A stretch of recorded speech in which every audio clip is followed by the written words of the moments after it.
ইনশাআল্লাহ থাকবো যদি আমাদের আগামীতে ওইভাবে যদি মূল্যায়ন রাখে, করে।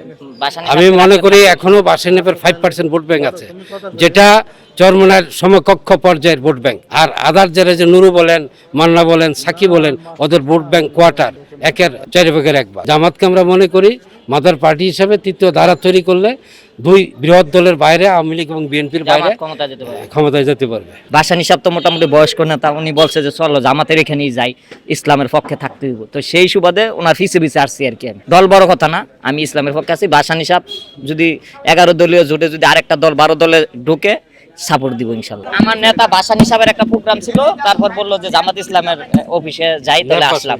নেব বাসানির নেতা উনি, ওনার সাথে চলে আসলাম আর কি। একটা ইসলামী দল তো আমি সবসময় আমরা ইসলামের পক্ষে, সেজন্যই আসছি। আমার সাথে কোনো কথা হয় নাই, নেতার সাথে আমি পাশেই ছিলাম, অনেক কথা হয়েছে নেতার সাথে। উনি বলছে সাংগঠনিক বিভিন্ন বিষয় নিয়ে কথা বলছে। জামাতকে আরো বিকশিত হইতে হবে, আরো সহনশীল হতে হবে, আরো দল বাড়াতে হবে, আরো নেতা ওদের মঞ্চে উঠাতে হবে। তাহলেই ইনশাল্লাহ জনগণ দেখবে যে এটা শক্তিশালী হয়ে গেছে এবং এটি গভর্নমেন্টের দিকে দাবিত হবে। ইনশাল্লাহ থাকবো যদি আমাদের ওইভাবে মূল্যায়ন করে।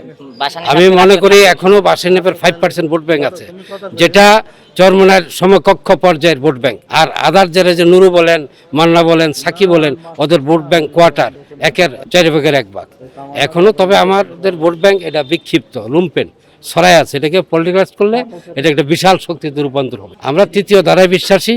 জামাতকে আমরা মনে করি মাদার পার্টি হিসেবে তৃতীয় ধারা তৈরি করলে দুই বৃহৎ দলের বাইরে আওয়ামী লীগ এবং বিএনপির বাইরে ক্ষমতায় যেতে পারবে, এটা আমার বিশ্বাস। আমি নির্বাচনে যাচ্ছি না, যারা যাবে তাদের পাশে থাকবো আর কি। আমার দল থেকে কোনো যাচ্ছি না। আমার নেতা বাসানি সাহেবের সাথে এখন চলতেছি, এই করতেছি। আমি ওনার দলকে না, আমার দল আছে, ওনার পাশে সবসময় থাকি। জামাতকে ভালোবাসি, সেই জন্যই আসছি।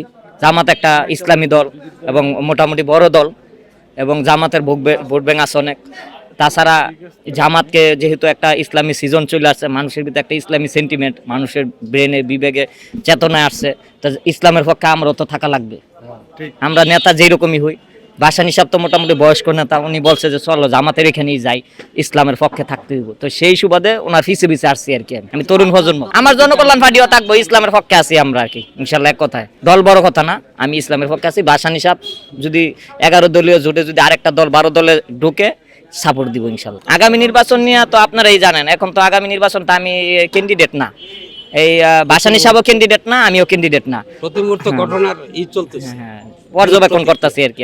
আমি ক্যান্ডিডেট হই নাই, আমি আসলে আমার আব্বা অসুস্থ ছিল 3 সপ্তাহ, আর অর্থনৈতিকভাবে আমার ওই রকম মনোনয়ন ফি জমা দেওয়ার টাকাও ছিল না, সেই কারণে প্রত্যাশা ভালো একটা দল ক্ষমতা আসুক, বিশেষ করে ইসলামী দল আসলে আরো ভালো।